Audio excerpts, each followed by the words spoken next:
Good morning and welcome to this morning's edition of the Berardi and Coke. We're going to be talking about the Accrington away game in the FA Cup. Luke, how are you doing this morning? I'm all right, mate. Yeah, sound got back at obviously we've been a bit of an early kick-off, got back at a relatively sensible time as far as away days go. With us 12:30, which is 4.5 hours. I think I got back just after 7 o'clock, so it weren't the worst case scenario. I've been back a lot later or earlier in the morning, however you want to look at it. But yeah, not too bad, mate. Not too bad. A little bit tired, and the kids have already had me ringing the necks this morning. But yeah, I'm all right. I'm in a good place. Cool. We'll get an intro running and we'll get into it. Hi, this is Don Matteo, and then you are listening to the Ought to Know Better podcast. Let's do this.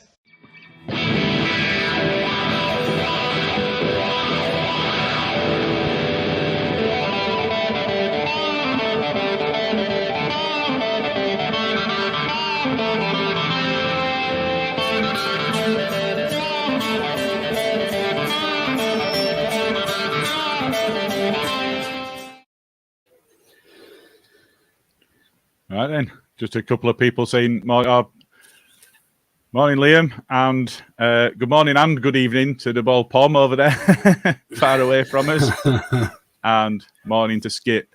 So we'll get to the game then. So you were in the ground, so Under, well, I saw the picture. So well, we mentioned that I've not got anything in the brand or anything like that for us to have a look at, but it did look a bit odd. But you said somebody said, "Why were you sat down?" Were you stood up behind the? Yeah, no, I was stood up. I was on the walkway. So basically, the terrace stand that I was in, I think it was like this all the way around the stadium actually. But you're actually, as you're walking around the terraces, you're actually below the pitch level, so well below pitch level. So my eye line was literally just above pitch level. And the terraces were absolutely rammed by the time we got in. We didn't get in until about 10 minutes after kickoff because it was absolute carnage trying to get in. Oh, right. They only had 2 turnstiles open for everybody. And yeah, it was just carnage, mate. It was mental. But so by the time I got in, there wasn't really that much option as to where I could stand. So perched up there. I tell you what, I got a real good perspective and a real good adrenaline rush from being so close and so low down to the pitch. Really, really enjoyed it. I probably didn't see as much as I'd like to have done in terms of like the actual game. And I mean, it's difficult enough anyway when you're high enough up to see what's going on. So down there, it was a little bit. I don't know. It was just a weird experience. Enjoyed it though. I really enjoy going to the little grounds. I did. In fact, I think that's the first one we've ever had in the cup when we've been to lower opposition. I've been to loads over the years. Probably the most famous one was Histon, and we've never had much luck. So I thought I was the bad luck charm, but. Yesterday picked up the win, decent day out, but yeah, it was a weird position, and I actually managed to get so when City scored, I think it was the third one, our second of the second half when City scored, they came straight over to where me and Carl were, and a lad called Jake who came with us, and he came over and literally I had both of them in a headlock like that through the figure. So I'm going to watch it back today and just see how it was. It was great being so close to the pitch as well. I put a tweet out yesterday saying their centre back towards the end of the game, he was trying to get a couple of decisions and he was getting kicked about a bit, and the linesman didn't flag and he started kicking off and we started giving him some grief. Anyway, he looked directly at me like that. He looked straight at me and he just goes, "We'll see after." As if he was going to come and leather me after.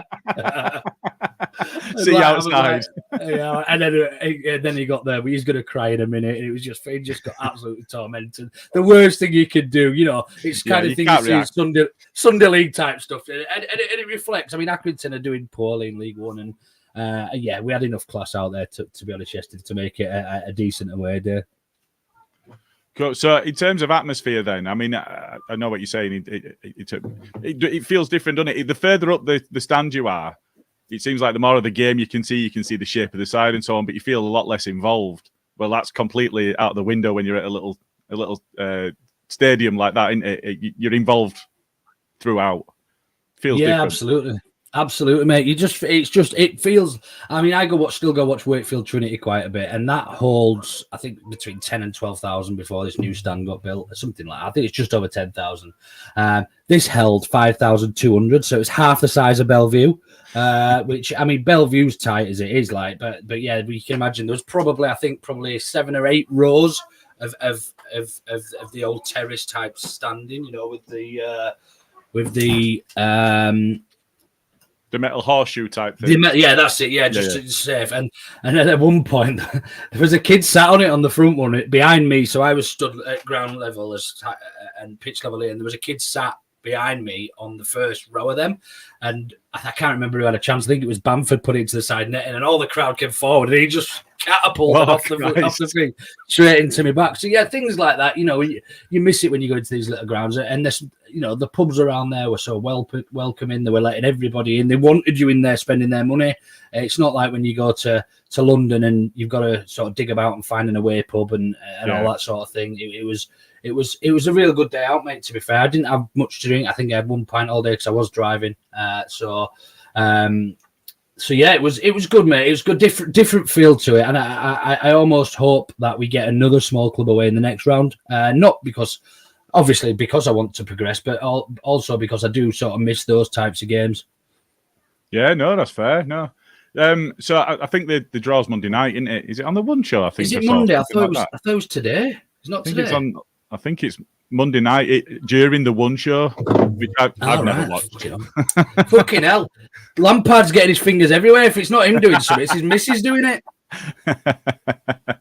So, okay, so on to the game then. So if we look at the first half, I think if you look at the start of the game, I think they gave a good account of themselves, did Accrington, in the first 5-10 minutes. I think you know, they probably fashioned more chances than we did in the start, in the early period of the game. Is that what came across in the stands? Well, obviously, I missed the first probably 10, 15 minutes. Sorry, you did say you were late in, yeah. But look, I listened to an interview by their manager afterwards on Twitter last night when I got back. I think it's John Coleman's or something like that. His name is, or Coleman or something like that. And he was straight up. He said, look, he thought that they were. I think he was a little bit disillusioned in saying that they were probably the better side. But he said they didn't want to set up a low block and have 10 men behind the ball and hopefully get a goal on the counter. They set up to have a game, and for a team that's struggling at the bottom of League One to do that, you've got to respect it, you know. And I still don't think they were anywhere ever really in the game. They had a couple of chances, real chances. They took one of them, and we realistically, Gilly, for me, we probably on another day score 7 or 8 there. Do you know what I mean? There was a couple of misses, couple of poor decisions at the very end. So yeah, it was good to see a strong side put out as well for the travelling fans. Ideally, we probably wouldn't have put a stronger side out if we were doing better in the league, I would imagine. But obviously, Jesse Marsh is taking every game by game, and rightly so. I think that reflected in the team sheet yesterday. Great to see Jorginho Rutter, who I think is going to be an absolute star for us. Really look. I was really excited by him yesterday. Couple of times he looked like he maybe did a little bit too much, but I think he was just trying to over-impress. But nothing to be worried about, and a bit more space on a field, and a little bit more respect from a defence. And I think he's going to really shine for us. Yeah, it was an interesting one, Rutter. I think there were a bit. I mean, the commentary referred several times to the fact that he's not played since early November. So the Bundesliga broke quite early and then didn't restart. So he's not missed that many games. It's just that there hasn't been those games. So I think there's always going to be a bit of. I suppose you look at a player as well. He's going to be fired up for it because he's not played for ages, but at the same time, he's going to be a bit ring rusty. So there's a bit. There were people that were online raving about his performance, and I didn't think it was in patches. He looked like he's a really handy player, and again, as you say, no worries there. I didn't think he had that much influence on the game, but you could see that he's got the capability that we were looking for in a player to come in and make a difference. Absolutely. Do you know? Just for comparison, do you know what he reminded me of? Very much like, because he played out wide, very much like Raf when he joined us. who tried a little bit too much. You can see that he's got that extra level of class, probably arguably to the majority of the rest of the side. Comfortable on both feet, absolutely quick as shit off a shovel. He's fucking rapid. Like the amount of times he knocked it round their one of their centre backs had just left him like he was running in fucking glue. It was unbelievable. It was brilliant. But I mean, we can't get overexcited. It is Accrington, Stanley, and they are really struggling, Gilly. They're struggling at the bottom of League One. We had probably 6, maybe arguably 7 first teamers that would start week in, week out, playing out there. So yeah, it was to be expected. But there was parts of Rutter that really impressed me. But then there was other parts where I thought he looked a little bit, like you say, a little bit lacking in terms of match fitness and just releasing that ball when it needs to go, and just things that will come naturally as you play more football. As you say, he hasn't played for the best part of 2 months, just over, in fact. I think it was nearly 3 months now. Nearly 3, yeah. Which is a long time not to play football. I mean, the summer break's less than that. Do you know what I mean? So. So yeah, plenty to be excited about in terms of Rutter. Great to see Bamford with. I mean, let's talk about that assist, man. How the fuck did he do that? And Firpo, of all people, to bury it at the end with his right foot. What the fuck? Now, here's the thing. I was raving over that in our podcast group chat. Smarty came back with, "What, you think he meant to do that?" Absolutely. What else were he trying to do? Absolutely. That is the. Yeah. It was absolutely. I do him still. I've had to watch it back 7 or 8 times, and he almost puts his foot round it and then puts his foot over it to slow it down. He pushes it round, doesn't he? Yeah. He goes, puts his foot round it, and then puts his studs over it just to take the pace off it. Unbelievable bit of skill. Unbelievable. Yeah, it was. If he hasn't meant to do it, Gilly, that is fucking one lucky bastard, because that looks imperfect. And he'll be claiming it anyway. So if anybody asks him, he definitely meant to do it. Do you know what I mean? It'd be interesting on Leeds podcast if they ask him if he meant to do it and what his response is. I'm sure they will. Yeah, mate. Shame to concede. Just to go back to the initial question about them sort of being in control. They were never in control, but they had their moments, and they opened us up a couple of times, which is concerning. Given did you say that their gaffer had said that they felt that he felt that they were the better side? Yeah. I mean, that's just ideology, isn't it? I mean, that's just him trying to. I think they asked him, "Are you happy with the result?" And he said something like, "The day I come in here happy with a loss is the day I retire, and that's not happening anytime soon. I thought we were the better side, blah blah." And, he's talking to Accrington fans here. He's not talking. It's not on BBC or anything. But look, take my hat off to their manager and to their squad. Actually, I think to play against a Premier League opposition when you're struggling in the league and actually come and have a go and not sit with a low block and try and spoil and do all the boring shit. They've come and had a go, and ultimately, that suits us, ironically, because that's what we prefer. Shame there wasn't more goals in it for us.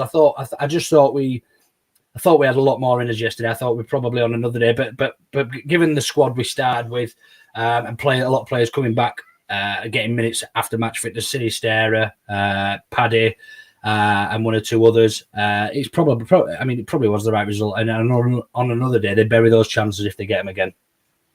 Well, so you won't have seen the coverage because you're at the game, but the commentary of the game gave man of the match to their keeper, who was on the losing side, which tells you everything that you need to know. So, I don't. Have you seen any of the highlights back? I haven't, mate. I'm going to watch them today because I'm going to keep an eye out for myself as well. I want to see me celebrating. No, so I don't know how much of it you. Obviously, I mean, nobody's ever getting close to that Jackie finish in first half, but in the same half, Rasmus had one saved that was given as a goal kick, but it was a save. That was going in bottom corner. Sinny's that flashed across the front of it and hit the post. That was a save. He tipped it onto the post for that. Yeah. They were both arrowing in corner. So, I think there were a bit of disgruntlement of, well, we've won the game. Why aren't our player being given man at match? But their keeper got absolutely peppered. Again, Smarty were in group, positive Smarty again. He were in the group saying, well, all the shots were directly at him. Nah. A lot of them were. So there were a couple that just hit him. where if we'd had a bit more composure in front of goal, that might have been different. You're right, we should have scored more, but their keeper got man at match for a reason.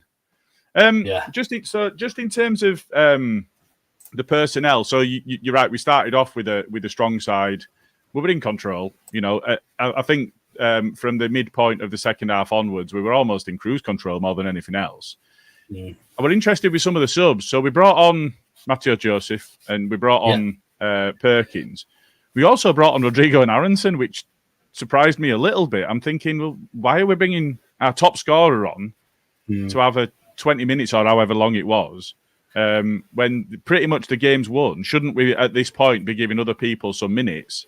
And is that a risk? How did that go down in stands? I don't think they minded it. I certainly didn't, especially when you're the likes of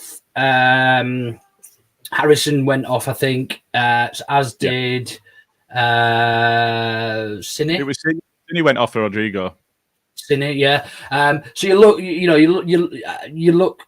I think Koch went off as well for Lorente, and I can't remember the other substitution. But I think Jesse Marsh was just trying to keep a balance of experience with youth there. So I didn't mind it at all. I didn't mind it, and I think it's probably just to keep Rodrigo's toes warm as well. When you don't play for a full week, it's so just to get him out there and keep him warm. And I didn't mind it. One thing, I fucking Bamford did go off as well, didn't he? Yeah. So actually, when Bamford went off, Rodrigo went up top, didn't he? And then when Matteo Joseph came on, he then moved into the 10 for Rutter. I forget. Rutter, yeah. So look, I didn't mind his subs at all. Really, I thought they were probably relatively sensible. But you're quite right to question it. Do we really want to risk getting somebody injured for a 20-minute cameo of a game we've already won? Yeah, fair enough. But it's nice to have those options now that we can actually bring somebody of that caliber on, rather than somebody we've had to borrow from Morley under sevens or something like that. So, look, there's not a lot really. I think the biggest concern for me yesterday was conceding, and I've just actually looked at the stats and I didn't realise they had 15 shots with 8 on target, which is concerning. That is concerning. We had 21 to 10 on target, which doesn't make us look as authoritative as authoritative. Yeah, anyway. No, you're all right. Yeah. As I expected, it felt like we were always in control. There wasn't that nervousness around the stands where you think, actually, this could go either way until they scored and they got a little bit of wind up them. But look, it's a win, and we're into the next round of the cup, which is the most important thing for me. And I think Jesse has to just keep. I know he's saying he's taking the cup seriously this year, but I think he has to because of how poorly the league form. I mean, the league form's not so bad in recent times, but we still haven't got that important win, which will come for me. But yeah, he's got to take each game as it's his last, and really push on. So happy with the subs. I think Rodrigo, when he came on, maybe came on as captain as well. Did he take the armband? He did, yeah, because Paddy had been captain before that. So obviously Paddy had gone off. So yeah, in terms of that, I think that's probably what he's looking at, just another leader on the pitch to help Perkins and Joseph up there. So but in terms of the other subs, they weren't that. I would have hoped that they would have had a little bit more impact. Perkins against the League One side, I think he got about 20 minutes or so. Didn't really get up to much for me. I think when you're at that age and that level, that they're the sort of games when you get in these cameos and opportunities that you need to be really sort of making some real impact to be pushing on and kicking onto the first team. But Giabi, did he come on? No.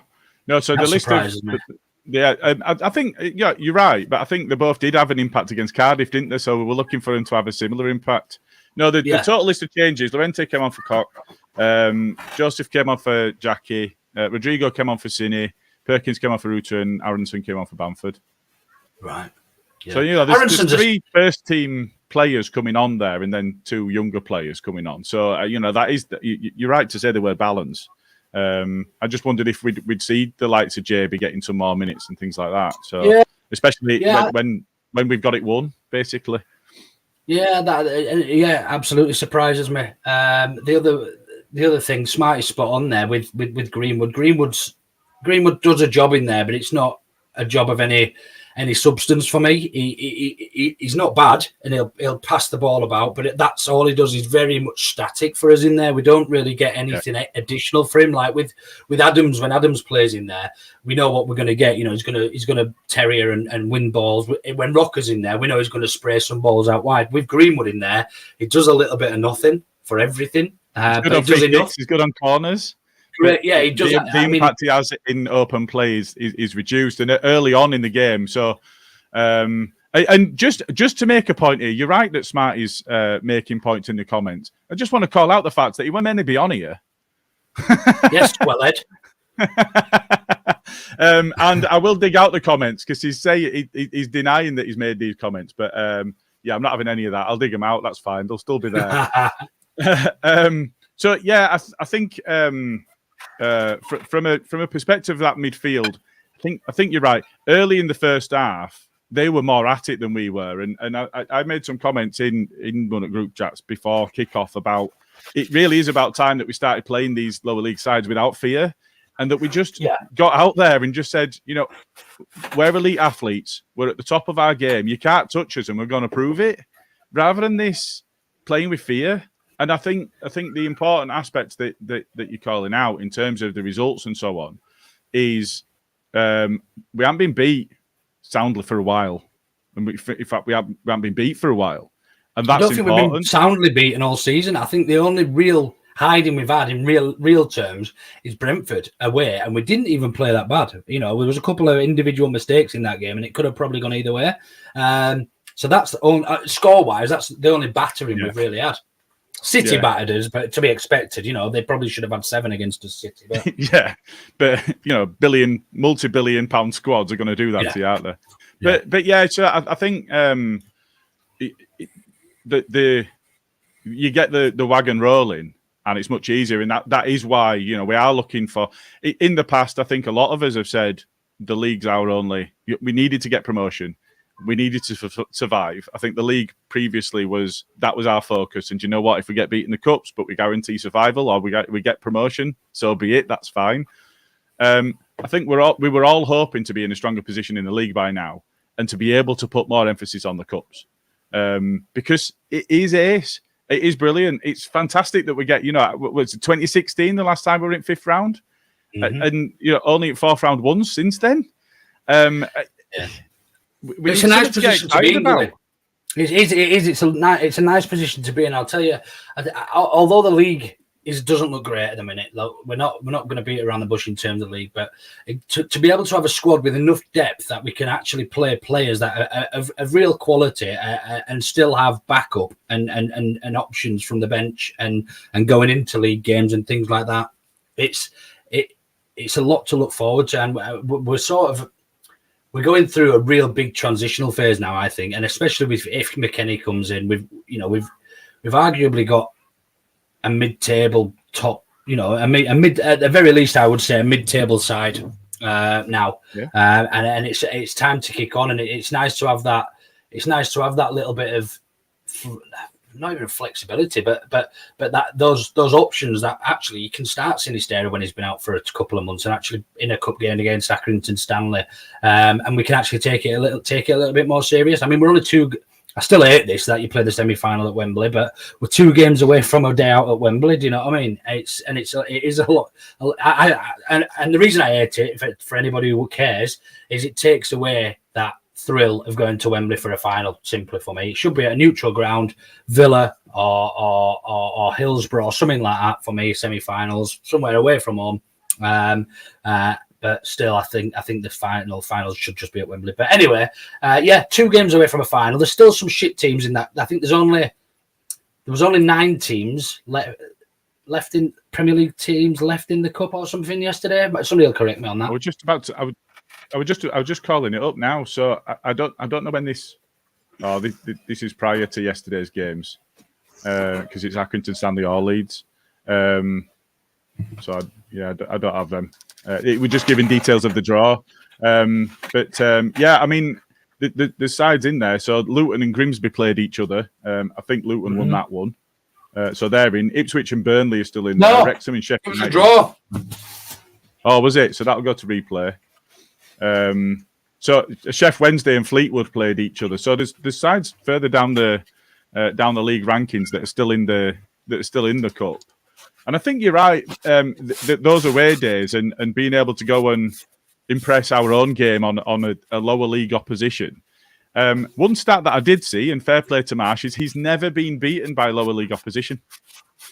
Wow, that takes some doing because he's been around as a manager in. I know he didn't spend long in Germany, but in Austria and in America before that. So he's done pretty well there to not ever get beaten by lower league opposition. But I think it's something to get excited about, and for fans at least, it's a bit of a distraction from the league. Yeah, I think it's not just for fans as well. I think for him, I think that arguably why he's probably potentially still in a job. Well, I don't want them to be distracted by it. Is the only reason I said that. But it's one of those. I don't want them to be distracted by it. But it's a welcome break from the drudgery of we've got to get 3 points. We've got to get 3 points. Where they are winning these games. So, but momentum, I think is really where we were coming at from it, wasn't it? Where when you get those results and you can start building on those results. All right, when you look at the recent fixtures and the recent results we've had, the wins that we've had have come in the cup, but they're still wins, and that's important. And you look at our history, and we haven't done that in the cup. We've been beaten by your Histons and your Newport Crawleys. So who was the other team? Begins with an S. I did have it in front of me. Sunderland did us in 14-15. No, later than that. More recently. Sutton. Sutton United, Sutton did us in 16-17. I've got it up in front of me. So the last time we were in the fifth round was Watford beat us 1-0, and before that was 12-13 when Man City beat us 4-0. And you've got to go back to 02-03 for the sixth round for the last time we were later than that, and that was Sheffield United. It's just we don't have a good record, but this season we've done better than we have for a long time. So, again, going back to the momentum, I think that's really important, and it is something for us to get excited about. Newport, fucking hell, Danny, yeah. God, yeah, absolutely. I've always been, I've been open about the fact that I've always been play the kids, give them an opportunity to shine in the cup, and don't take it too seriously. Premier League survival is the prerogative and all that sort of thing. But now we're actually progressing in the cup. I'm like, hang on a minute. There's a ticket to Europe here. There's a ticket. I'm already booking flights to Chechnya and all that to play in like the qualifying leagues. But it is absolutely to be getting excited about. Now, I think one thing for me is how serious do we take it, and in comparison to, we're always going to take the league seriously. That goes without saying. But we've got some tough fixtures coming up.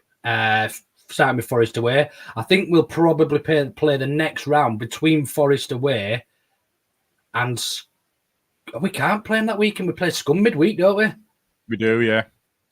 If they get do they play today? If they get a replay, Scum got through last night. Oh, did they? Because if that had gone to a replay, we'd have moved our rearranged fixture with them. So no, I think the inference there is we'll be playing them in them two, and then we'll play the week after in FA Cup. I think that's how it'll work. When's the next round then? Next round of fixtures.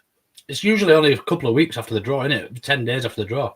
Yeah, I think so. So, oh no, that only gives me detail of the actual draw. It is. So it's 7 p.m. is the draw on the One Show ahead of Derby versus West Ham.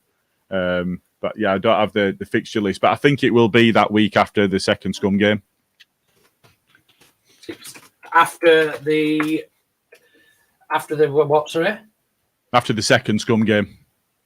So we'll play them both, and then we'll do FA Cup after that.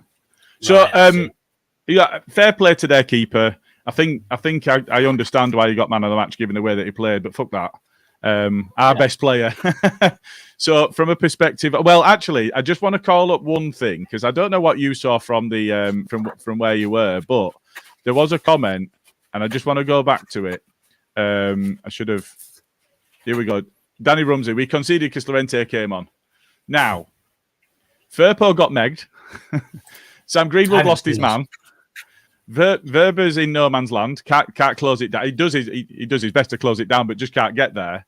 And Melia gets beaten at his front post. What has Llorente got on you? Has he got some seedy secret on you? He wasn't even involved. Because all you do is seem to stick up for him, no matter what. I don't think it's the fact he was involved, but even just having him on the pitch, he's like a fucking headless chicken. Like he doesn't. Everyone has to do two jobs when he comes on. It's still a fact though. We've not conceded with Cox and Wobbers at centre back. Unfortunately, Verber has now conceded a goal, though, so that's his record gone. As a partnership, they haven't. Yeah, but no, his record's gone. So it was a nice run though. And if we'd have subbed him off instead of Cock, he'd have kept his record. Still be going. I mean, it's not. It was nice. One massive positive out of yesterday. I know we touched upon it, but you look at how creative we were and how dangerous we looked. And we should have done, regardless. We should have done. We should have looked that good going forward. Thanks, Pat. The fifth round's match. It's late, isn't it? Yeah, it is. Yeah, it's a lot later than expected. But yeah, I think the attacking play looked fluid. We looked really dangerous at times. Excuse me. But we should have done. But you consider the majority of that attacking lineup were all ring rusty because they've not played a lot of football recently. It gives you a real headache going into the league fixtures, Gilly, as to what does his front 3-4 look like. I mean, how do you pick a front four now? Like, Gnonto's on fire. We've got Somerville returning. We've got Sinisterra on fire. We've now got Rutter to add to the mix. Aronson, for me, probably is one of them that gets dropped and we sort of manage his game time a little more. And then you've got Rodrigo or Pat up front. Pat's got 2-3 goals in 4 or something like that and a couple of assists. Rodrigo's the league's top scorer. Where do you start? Not the league, sorry. Not the league's top scorer. Our top scorer in the league. Sorry. Yeah, I got it. Yeah, and I don't think you mentioned Jackie, and I think he was our best player yesterday. Certainly one of them. So I don't. Going back to a comment that you've made a couple of times on the main pods, is it's a wonderful problem to have. It's the opposite of the issue that Bielsa had towards the end of his time with us. Of he didn't have anybody to put out. We were playing kids because that's the only choice that we had. So you look at that. You know, I'd still quite like a specialist fullback to come in at left back.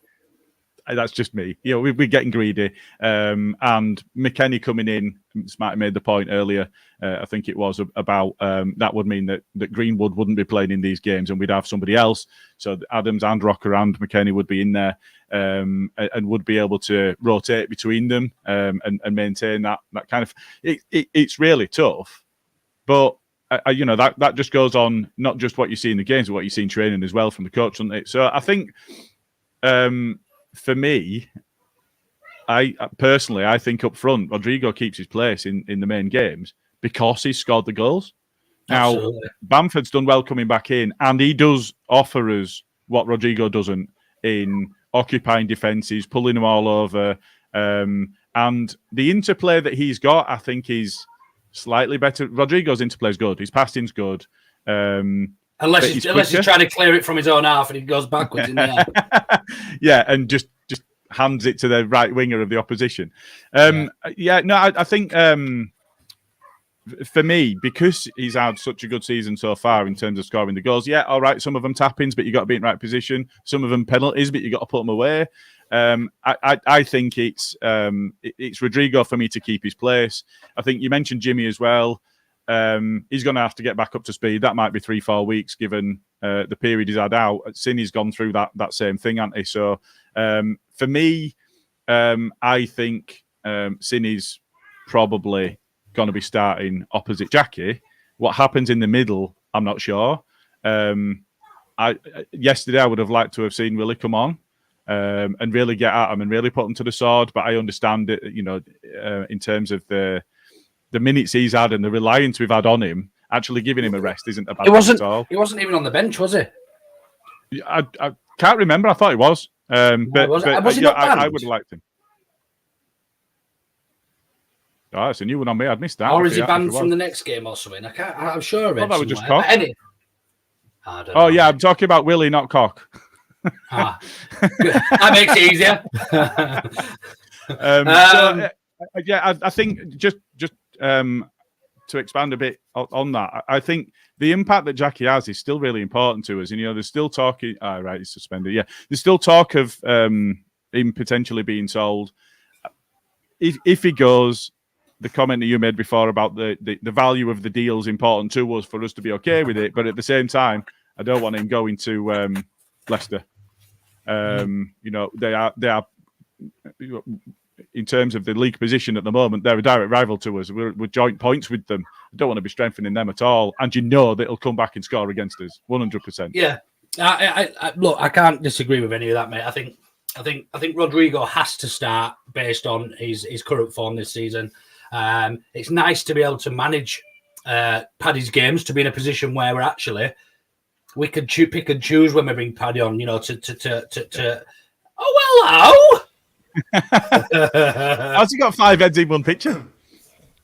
What are you zoomed in on your forehead for? Morning. Shit. How are you guys? Morning, James. I'm going to come in and breed some positivity to the room. Wembley Whites and all that sort of shit. But fuck you little jerk. We were singing that yesterday after the third goal, and then they scored, and we just shut the fuck up just in case. In case it went back on. Yeah, sorry, Smarty. Yeah, but I was I don't know if you heard what Gilly was on about in terms of how we start up top and then Harrison. So for me, it's a nice position to be in with Paddy, to be able to manage his game time, because he's not going to be a 90-minute player for a full season. We know that, but we know what he can bring to the team. And yesterday was evidence of that. That assist that apparently you think he didn't mean, Smarty. I know. I thought he played incredible yesterday. I thought he was really good. But he was. But you thought that was an accident. I'm still waiting to see this comment that I've made to Gilly, because that definitely won't make. Get it up, get it in the brand. So before we finish, get it on the brand. So yeah, for me, look, it's nice to have. It's a nice headache to have, as we've arguably got 3 strikers now, correct? Fit strikers. We've got Rodrigo, we've got Paddy, and we've got Rutter, Paddy, and Rodrigo. But then we've also got a plethora of options on the wing. I think I love that word. I've started using it very often in text word, and everything. So is yeah, not plethora. Not as, probably not as, is, mate. Not as effective if you've got a lisp out. No, well, you say it probably is a plethora. I was on Jer's show the other night, and I was convinced his name was Ger. So I asked him before we went on, "Is it Jer or Ger?" And he went, "It's Jer." Anyway, first sentence. Yeah, thanks for having me on, Ger. Like a tiger sort of Ger. Yeah, great. Great. So yeah, look, and back to Harrison. If the money's right, we can't really turn it down. But he's almost turned a corner for me, and he's. What sort of money though? I would say anything over 30 million. I think 30 plus. 20 million that's been banded around is not good enough for that caliber of money for an English player to a rival as well, to strengthen a rival. I wouldn't even sell him to Leicester. If it was Newcastle, I'd take 30. If it was Leicester, I'd want 35, 40, I think. And I'd still be begrudged to let him go to them. I'd be gutted if he left anyway. I think he's a great player, Harrison. He's come through a bit of an injury, but he's very effective. And he just ripped them apart, didn't he, yesterday? Whenever he got hold at ball or whatever, you could just see his class. That's when it was getting ping-ponged around pitch. I think he's been good recently. I thought he was one of our better yesterday. Yeah, I think it would be really difficult to overlook him as man of the match. Do you know what I feel as well?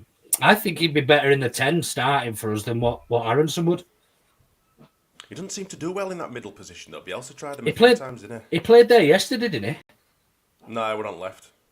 I'm sure when he scored, he was banging in the middle of the goal. Well, yeah, but he's playing. It came from right side, though, didn't it? So he's playing a bit of a weird role at the moment. if you consider the recent games that we've had, when he's been effective, actually he's been on top of their fullbacks with another winger. So he and Nonto, it's almost like they're trying to counter the fact that they're getting double marked.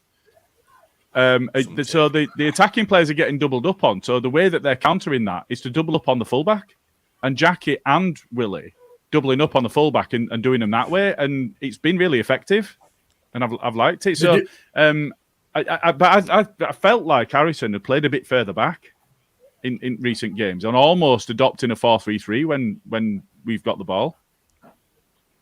Yeah, and I think you're quite right. We often see that front three, the three behind Rodrigo or Paddy, whoever it is, they're very interchangeable at the minute, and none of them actually seem to be, strictly in one position. And we often see Nonto on the opposite wing. We often see Harrison on and vice versa. And anybody who's playing on those wide positions tends to be swapping. But not only that, with the player who's meant to be playing in the middle, so the three of them are interchangeable, which is nice to watch, because you don't know whether you're fucking coming and going. You don't know where you motherfucker. Get back here! What are you doing? I was showing her what it kids then. Yeah, I want you to up, did it? But yeah, look, it's nice to see it. Just to go back, it's really nice to have that. Those attack. Sorry. I'm choking on a bit of sausage. It's nice to have those attacking options. Somebody just made a point there, Pat. Surely we have one of the best attacking options in the bottom half of the table. If McKennie signs, and our midfield isn't half bad either. It's hard to argue. Tell you what, to say that we don't sign players in January and half had a chuffing transfer window, have we? I'd say it's the best January ever. Yeah. I'd be inclined to agree. Well, we spoke before. I think the last time that we spent any money at all in January was we signed Forshaw and Roberts. That's what we're competing with. When was that? 2017? Forshaw 17? Might have been 16. Fucking hell. We signed Kiko Casilla in January. That was the 2018. Yeah, and Strike. But yeah, we didn't spend any money on them. Yeah, but yeah. We got Kebby and Cameron and Cameron Borthwick Jackson. So what, Smarty? Who's your front four then? Who? Oh fucking hell! That's a question. Suggest everybody's fit and firing, and you can pick any front four from our options. Hey up! Oh shit! Yeah. Go on. Right. Let me just defend myself. Yeah, I think that were a bit of a tongue-in-cheek comment at the back. I did say it were quality. Quality that. Did he mean it? But when I've actually watched it back a few times on replay, it's stunning to watch. But you did say it, but you changed your mind afterwards. But I didn't say anything. Now he's seen it in black and white. I hadn't said anything about him shooting straight at keeper though. I don't know where you got that one from. No. I didn't say that about him. I said that you said that the keeper had had a lot of shots straight at him, is what I said. I don't remember saying that. Oh God, here we go again. If I'm wrong, fair enough, but I don't remember saying that. But. While Gilly's finding that, Smarty, give me your front four from a fully fit lead squad. Oh, it don't include Aronson, I can tell you that for free. Difficult now. It's difficult because Paddy seems to be turning into his old self again as well. But you've got to have to stick. We've got to stick with Rodrigo, haven't you? I think he's probably the first one on. Yeah, Rodrigo. And then who you got outside the two outsides? Nonto picks himself, 100%. Sinisterra at the minute is coming back, but like I say, if he's fully fit, Sini's got to be in there. Fucking hell. And then who you playing behind Rod? The point that I made when Cine was before Cine got injured was that he drifted inside a lot, and I'd quite like to see him given a go in the 10. Yeah. That might be a way to get them into the side. Can Rutter play in there? Do we think? This is what I mean. It's Rutter or Harrison. I think he plays a support striker more than he plays 9, doesn't he? Yeah. I think that's what he said he prefers to play as well, didn't he? Rather than being right up at top. I'm sure I've seen maybe that's where I got it from. definitely- Because he has definitely been played written. as a 9. He's been played as a striker, but if he prefers to play off a 9, he'd certainly be able to do it, I think. About Jackie in the 10. Because I like him there. I think he's more effective at when he's played more centrally. Well, like I say, whenever he seems to play at a minute, he seems to be doing well. But like, what a headache for Marsh to have those. Danny Wright's just said exactly that, Smarty. How good is it that Smarty's struggling to pick a front forward lineup? Shows that we've made steps forward. Look, we keep blowing that trumpet, and that's certainly one thing we are confident of. There's no denying that we're not moving forward as a club. We look at the amount of money we've spent now over the last few transfer windows. It's impossible to deny that we aren't moving forward as a club. I think the performances are moving forward as a club. We just need to start getting those results. Get the fucking fans off Jesse. It's one thing I will mention. You'd be surprised how much support there was for Jesse yesterday, and how little there wasn't how little support there was for against him. It's completely different when you're in the stands, isn't it? You know what it's like at football. Do you know what I find that's weird lately? That the people who were against him early on, like myself, are starting to turn a little bit of a corner and be more sympathetic towards him and can actually see something working. And the people that have been, Jesse in, are all kind of turning and saying, get him out of his club, you scumbag. Like Gilly. So, it's weird how the whole... The dynamics are changing. It's just shifted completely, hasn't it? It's weird.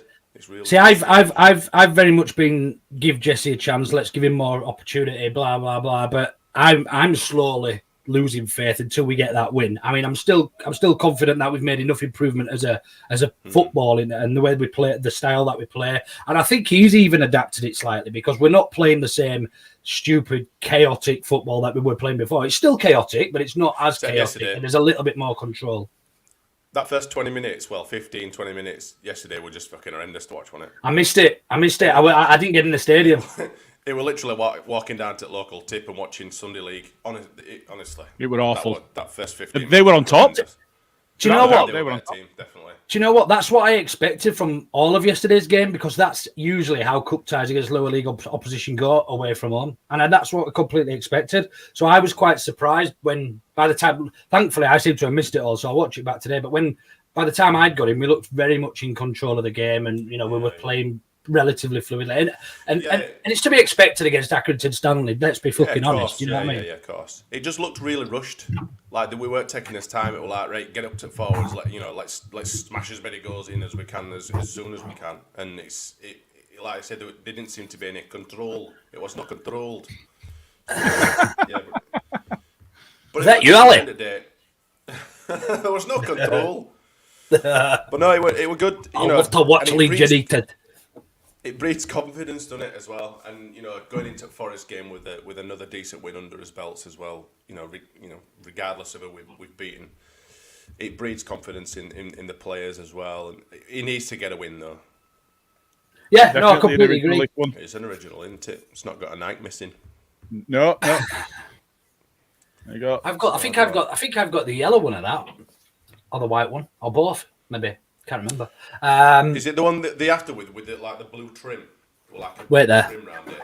You carry on talking amongst yourselves. I think it was a year after that one, wasn't it? Because there were that one and the one that were really similar, weren't they? Ish. Yeah. And then there were 1 year after. I think that was one we got relegated with. Actually, now I'm thinking of that. But who does it remind you of? This one? That's a Packard Bell. It's not that one. That one reminds me of. That's Radaby. Yeah, that one reminds me of Viduka. That. Me too. Viduka, this one, especially the white one, but this one as well. Yeah, the white one. The white one. I think the white one's because at Liverpool game, isn't it? I get Don Matteo vibes with white one. Yeah. For some reason. Yeah, I see that. That one. Yeah, with the netting down there. Yeah. The yellow Alan one. Smith that I get reminded of in that one. The yellow one had that same. I quite like that. In fact, I think Carl, who loves his jerseys, he's just bought one of them. Shit. Yeah. So I mean, all in all, from watching the game, did you guys take more positives than you would negatives out of that? I mean, you've got to, haven't you? You're winning in a cup, you're going to the next round. But there was, I think, Smarty, I don't know what your thoughts are. There was still a lot of opening up and things we didn't really expect to see. I know they came at us and gave us a game, but were you at any stage concerned about obviously the first 15 minutes you mentioned, but just I looked at the stats earlier and they actually had 8 shots on target. Yeah, I thought their right winger were good, and the guy that made a sub appearance and came on and started pulling Firpo from bloody all over the place. He was the one who started getting a bit rough and tumbly, wasn't he? We had to have a bit of a word with him and stuff. Yeah. I thought if we get a chuffing player sent off here, it's on in it. But no, not really. I mean, you have to expect some attacking play. I thought Firpo did all right at left back actually. They didn't really seem to trouble us. There were quite a few long shots. There were a couple of scrambles, but that's down to us not clearing ball. Melier came for a ball and flapped at it, and it dropped in front of him. And I think I can't remember. On more than one occasion, wasn't it? On a few occasions. So again, it's just down to individual quality really on the day. I don't think that happens. A lot of people were saying, I think one of your bloody mates, Gilly, chuffing Mike, whatever his name is, came at me. I was saying this is fucking terrible, blah blah blah blah, and he went, "Well, it's pitch, innit?" I went, "No, it's one of the best bloody pitches in chuffing league. When it's a stitch pitch, man, they shouldn't be playing frigging football." Oh, here he is, pitch nonce with his mates. Oh yeah, Smarty knows about pitches, doesn't he? I can get you a bit of Ellen Road turf if you want. I was looking at comments and thinking, who was it? Oh no, I'm talking about you, not somebody else. I am a pitch snob, absolute fucking grass snob. But I thought, I'm still waiting for my bit of Ellen Road from you, Smarty. You promised me a bit of the old ground about fucking whenever they again. Not like one of them boxes that Barney got. Don't make me feel. Dave Rouse send you a bit of tape down in the sandwich box. Yeah, look. Bit of Alan Road for you this. Just one of the things I wanted to pick up on. I think it's been commented a couple of times, but I think Danny was the first to mention it earlier. When McKennie comes in, do we go to a 4-3-3? Do we think, or has Marsh not? I was going to ask you both. Has Marsh not got the balls to change it so drastically? What do you think? How does he shoe on everybody in? How do we set up if McKennie comes in? Who do we drop? Who comes in? Who plays where? Aronson gets dropped for me, and we do play 4-3-3. Yeah, Aronson, 100%, definitely. So I think Aronson's going to be great for us. But I just think if Aronson's out, surely Rutter takes his place.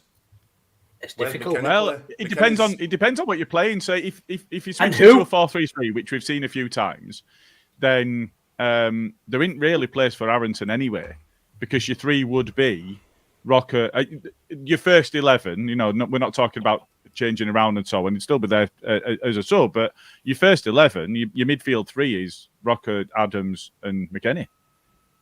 And for me, Rocker and McKennie would be slightly further forward than Adams, but they'd all have it. I mean, you look at McKennie and he's the positions he's played over the years, which look, you and I touched upon. He's played wing back recently, but when he first went to Juve, he's played as an 8. Before he joined them, he was playing as a 4 or in defence. He's got the adaptability, and as you said, that's typical of a lead signing over recent times. He's buying players that can play those multiple positions. So it gives us that. You could play a 4-2-3-1 with McKennie in the hole in front of Rocker and Adams, or you could play a 4-3-3 and have him on the right side of a 3. You've got those options. I'm not convinced. And the other side to things is if you're playing a 4-3-3, we are seeing width from fullbacks at the moment. We saw it yesterday from Firpo. We've seen it in the league from Ayling recently that were providing the width against Brentford. I think when we're looking at that setup, you've got the ability to do that from the personnel. I'm not, and I don't want to really focus on the negatives here, but I'm not convinced that we've got the right person to set us up for success with that personnel. I'm just not convinced yet. If we don't win against bloody Forest, then that's it, for me. I mean, we've got to be a little bit realistic, haven't we? I mean, yeah, we've made new signings. Wober's took to it like a duck to water. Rutter's yet to play any Premier League football. If McKennie comes in, are we expecting him to just walk straight in? I mean, he's good enough probably, but he's coming from a Champions League side where he's been playing regularly. So we Rutter, as we touched upon earlier before Smarty joined us, he's not played since early November because of naturally the length of the break in the Bundesliga and whatever else. But McKennie's coming from a Champions League side in which he's playing regularly. You'd think that all right, from a slower league, the Italian football the pace and the power and so on isn't comparable with the Premier League. So there'd be some adapting to do. You'd expect him to be able to adapt a bit quicker than the likes of Rutter that's not played. Yeah, no, I completely agree. But what I'm thinking, I mean, realistically, if we sign him before the end of the window, I don't expect to see him play against Forest. I think it depends on who's available, doesn't it? You know, if you've got Adams, and I mean, the other side to things is we need to get at Forest. So maybe you don't do a 4-3-3 there, and you play 4 attackers with Rocker and Adams behind them anyway. Yeah. So I mean, yeah, I think there's lots. You're quite right in what you say. There's a lot. It opens a lot of options, even 3 at the back, you know, and just on that 3 at the back, what that would look like. And I'm not going to go into the formation or anything because I'm not a football coach, but I think for me, Junior Firpo deserves a fucking Premier League start. I think the last few games he's played, he's been really good for us. I agree. I think he's and Smarty is. You could. I know it's going to hurt you, mate, but I don't disagree, but I don't totally agree. I think the games he's looked good in have been against lower opposition, but baptism of fire again in it, throw him in at the deep end sort of thing. Why not? Equally, I think if you're going 3 at the back, that will absolutely suit him. Yeah, completely. Yeah, because he'll have Warburg probably as left centre back who can cover for him defensively, and he's got that freedom to go for. I don't think he's a defender. I don't think he's a defender. I would be tempted to look at him as a wing back or even as a midfielder, a winger. Fucking hell, no, man. Almost like Alioski. Yeah, he ain't getting anywhere near frigging squad if he's chuffing been put in midfield. Well, he was brought in Smarty as a replacement for Alioski, an improvement on Alioski, and that's what he does well. Alioski was shit defending, but not as shit as Firpo. He were quick though, wasn't he? Oh, he could get himself out of bother. I don't think he were a bad defender, Alioski. Bearing in mind he was actually a winger. I don't think he did the defensive part too badly, to be honest. Well, I mean, that's the point. He were quick enough to get himself out of bother. So, if he's caught out of position, he's a Duracell bunny and he can run at 100 miles an hour. You know, he can run. He could run at his top pace for just about an entire game. Yeah, so if he were caught out of position, he tended to get back into position pretty well. Yeah, look, Bully, I don't disagree. I think Firpo's had a far more worse games. Yes, Bully lad. I think Firpo. I'm not trying to kid anybody. I think Firpo has had far more worse games than what he has had good. But what my argument is if you're performing, weighing in on players here, left, right, and centre. Go on, lad. No prisoners. Fuck it. Yeah. So yeah. I mean, I can't fucking remember what I was saying now. But yeah, I don't think Firpo has been good for us. But what I'm saying is, if you put performances that are good, you've got to be given an option to try and prove that you are improving or can be as consistent.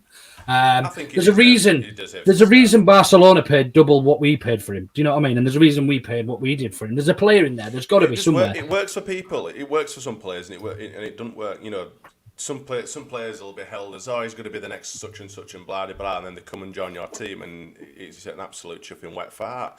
It doesn't always work out for players under different managers. It might do and all this, but yeah, I think, like you said, I think he's got enough credit in the bank now to probably get his first start for. When did he actually last start in Premier League?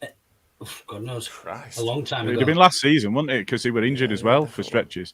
I think the other thing as well is it depends on your opposition and how you're setting up. If we're going to put more focus and emphasis on defending, well, Stroik's a better defender. But if we're going to have to break down a side that we expect to be in a low block and whatever else, well, Firpo's going to give you more width and he's going to give you more in attack than Stroik does. And it comes inside. His goal yesterday, great example of that. Great play with Paddy, and he wasn't scared to get forward. Great addict to have. I hope his first name's Dirk. Firpo is going forward and defending. He was responsible for conceding that goal yesterday, but Firpo scored, so we'll let him off. That was a bit of a random goal to concede, wasn't it? Great finish as well. You've got a bit of a random. I've already covered it, but I think, like Gilly said, throwing Verber under bus or whatever, he went in the middle of nowhere. I don't think no one expected that shot to come off. I'm not sure I threw him under bus. What I said was, Firpo got Megs. What he said was Verber shite. Greenwood's on his own. Shit. Should be And dropped. Verber just couldn't get close enough to the man after Greenwood had lost him. Assassinated him. Even Bandy's been positive this morning. Fucking hell, Bandy. We know we can get you on. Jesus. He has been calling him an inside left for at least as long as he's been calling Marsh a fish-eyed fool. Yeah. Fair point. I want to see Bandy. We'll have to get that Bandy on and get him on with an I Heart Jesse Marsh t-shirt. We'll get him on there. Yeah, great stuff. There was something else I wanted to talk about, and I've completely forgotten what it was. While you remember that, Smarty, who were your man at match for so I think the commentary gave it to their keeper, but for Leeds, who were your man at match?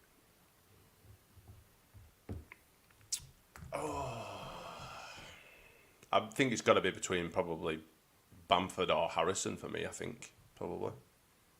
I think they both had a very, very good game. That goal by Jack was just stunning, wasn't it? I love shit like that, Really mate. You could do a million... It didn't even rotate. It just stayed still and just... A million flicks, you can do this, you can do that. Fuck off. Just smash it as hard as you can. Thunder It bastard. just flies straight as a frigging dart. Straight in. Lovely. Lovely stuff. Yeah, that was beautiful. But yeah, I'll probably give it to Harrison, maybe. I did. Or did you? So sounds like you're making sense for once. We're going to have to stop agreeing now. Luke, I think I asked you the question and then we got into a different level of conversation. We never came back round to it. Did you ever give yours? No, I didn't. I think if I was to base it on improvement on previous performances and what we expect, I mean, before sort of jumping at me, I appreciate we're only playing the bottom of League One side, but Junior Firpo was really, really good for me yesterday, and I would probably have given it to him just based on he needed that performance as well as a few other players actually. But I'd give it to Bamford. I think yesterday, I think he worked hard, he tormented him, yeah. Have you got that video, Gilly? Can you get that? I didn't see that. Until like last night. I didn't see it either. I only saw it on Twitter. I haven't got it, but I can get it. Yeah, get it. Let's show everybody if they haven't seen it. But yeah, for me, I think Bamford worked hard. He's looking back to his best. He's looking sharp. He's looking sharp. He's always just watching it. And obviously, one of the benefits you get from being in the stadium is you see the movement as well. You don't just see what's happening at the ball. And he moved their two centre backs around, and they didn't know what to do with him. He was running across them and pulling them both away with him, and which was freeing up space on the right. That's what he does in Premier League as well, like you say. And people he does. People see you don't see it because you've only if you're watching on telly. Centered. Exactly. Yeah. It's not centered on Bamford, but when you see it in the stands, you can see that he pulls frigging players all over the place. He's a very, very smart centre forward. He's very good, and I'm glad, after probably throwing him under the bus a little earlier this season, that he looks like he's getting back to his best because he's a great striker.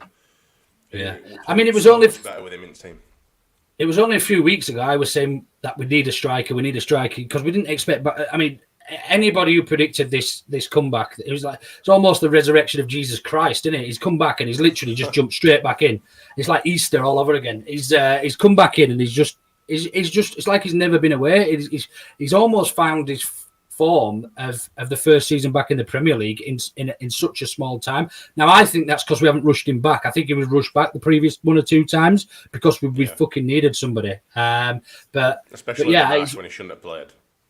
When Marsh came in at the end of last season and all of a sudden Bamford's back, it's like, hold on a minute. And he slid and got written off. He slid and got injured doing his celebration when he scored. You know, Red want it. Came on, scored, injured himself, went off. Did a 12 with his shirt. Crying, bless him. Get it. Right, just a second. Just 1 second.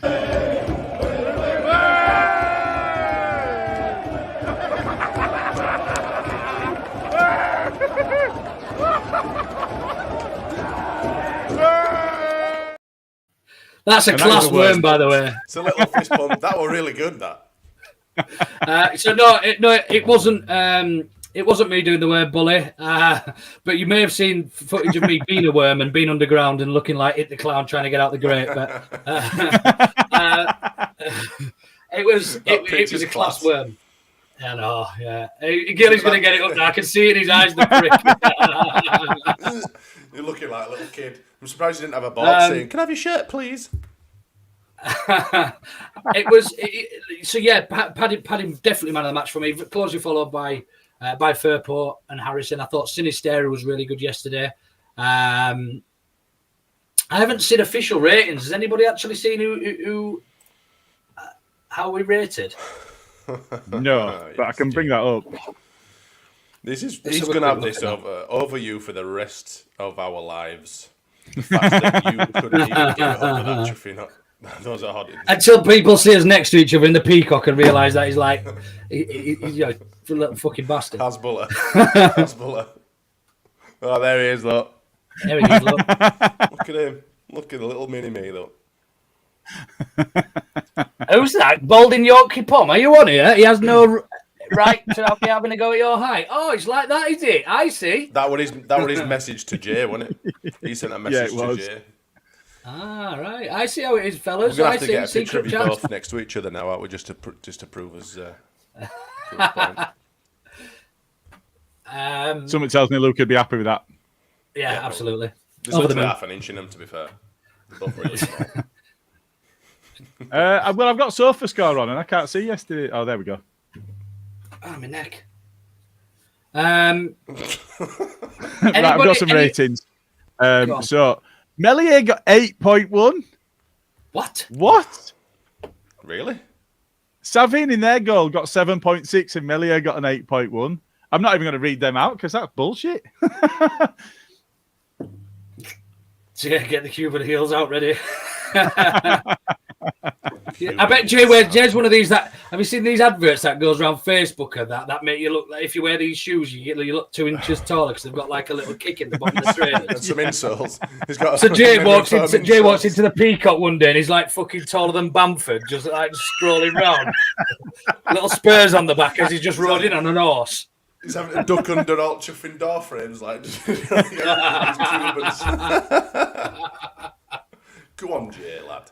What are you on about? I've always been this big. Well, I was looking for some other player ratings, but do you know what?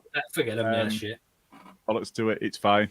Special level that 8 point whatever for Melier. That's 8 point. Melier with our man at match. Rutter got a 6.1. He didn't make a proper save, Melier, did he? Well, they were smashing in the first half. They were smashing them straight down his throat, weren't they? And after a couple of little flaps he did from corners. But yeah, he came to collect it a couple of times and didn't get it quite right. Yeah. Flappy Bird Meslier, Derek says. Flappy Bird. I mean, that's it. I do think that was one of his worst games for us. But that's because he's normally such high standards that's what we've become used to. You expect that from League One. It's very Sunday League, isn't it? Of course it is. It's not sexy football, is it? No. What? So next round, names in the hat. What do you want in the next round? Do we want Premier League position? Do we want an easy route? Do we want another away day? What do you want, Gilly? Easy. I want the easiest draw possible. Lowest ranked team. Give us that. At home. Yes. Yeah. At home. Yeah. No. Let's go there and smash them in their own backyard. Yeah, I prefer going to away grounds, and I prefer, that these little clubs do get to have their cup final against the Premier League side. So I agree with Gilly. I'd like the lowest ranked team away from home, and give them a bit of money as well. It's not, you could see there was a buzz around yesterday around Accrington. All the pubs wanted you in, and that it was proper nice to see. And they were really friendly. Leaving the ground, they were all shouting over, "Good luck in the next round!" And you burst his bubble and that. There was no animosity. They expected to lose. It was a good, all in all a great away day. Not like Spurs away last season. So I completely agree. Away from home, we don't need the money that you get from gate receipts. Realistically, they do, and I think it's better for football that a Premier League giant goes away. I agree, but I like them at home as well, and it gives our fans an opportunity to go and see a game as well, and potentially win. I mean, it's few and far. That's a novelty these days, isn't it? I get that. I took my little man to Cardiff, so I do get that. There's arguments for both, but as easy route as possible, whether it be a home or away, the easiest route possible. And not in London. Go to Wembley and smash Man City. We'll play in London when it's Wembley. Let's not get a tie in London in next round. Thanks. Yeah. My screen's just gone off, lad, so I can't see fuck all. All right, we can still see you. You're all right. I think it's about, we've done an hour and 10 minutes. I think it's about time to draw this to a close. So any final comments to make? Just bang that drum again about mental health. Monday, Andy's Man Club, all around Leeds. Just Google Andy Man Club. Anybody struggling?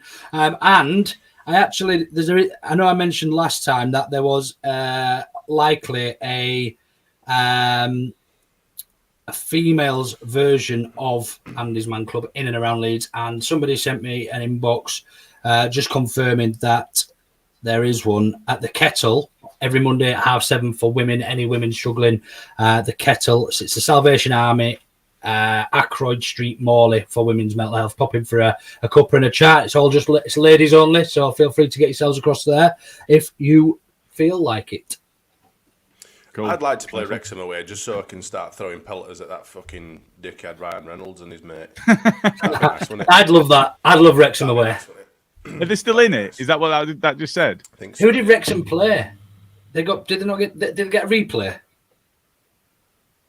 I don't know.